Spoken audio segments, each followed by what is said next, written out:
อยคิดไปคิดมาข่อยอยากให้น้องมานาเรียนอยู่ลาวแล้วตอนนี้ฮะเพราะว่าข่อยอยากมาปักหลักอยู่บ้านข่อยแล้วอยู่ลาวแล้ว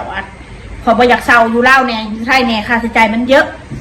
ถ้าข่อยกลับไปอยู่ไทยผมต้องยกเลิกอยู่ลาวถ้าข่อยอยู่ลาวผมก็ต้องยกเลิกอยู่ไทยเพราะว่ายังเพราะว่าข่อยอยากหาเงินเก็บเงินใส่หนี้ใส่สินภายใน4-5-6 ปีนี่พยายามให้มันเบิดให้มันวางเข้าใจบอกถึงมันไม่หมดเยอะมันก็ให้มันเบิดไปชุดเจ้าต้องเข้าใจข่อยนำเรื่องนอกมาหน้าน่ะเขาหู้โตดีว่าลูกข่อยเป็นแนวใดเขาหู้โตดีและอีกอย่างการไปเรียนหนังสืออยู่ไทยชุดเจ้ามากดดันมาบอกเอาลูกไปโรงเรียนบอกเอาลูกไปโรงเรียนพ่อข่อยเอาลูกข่อยไปโรงเรียนช่องแสกับมาวุ่นวายน้ำลูกข่อยแม้แต่เขาอยู่ในห้อง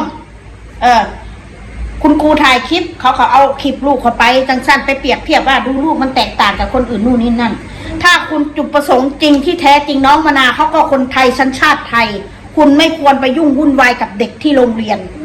ถ้าอยากยุ่งวุ่นวายก็ให้ยุ่งวุ่นวายกับผู้ใหญ่ซะ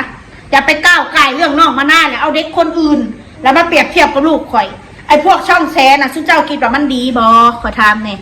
ถ้าซุเจ้าเป็นผู้รักผู้ใหญ่นะมีภาระพอนะคือบอกคือเตือนเฉรื่องแบบนี้อย่าไปยุ่งกับลูกมันเลยจังสั้นจังซี่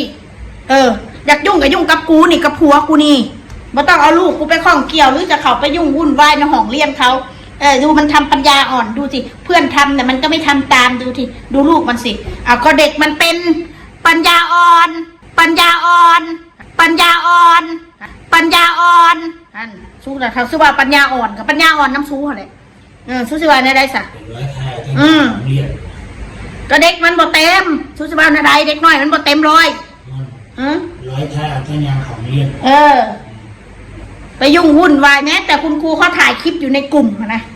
ก็ยังเอาออกมาได้คลิปในกลุ่มออกมาได้จังไหนเขายังงงอยู่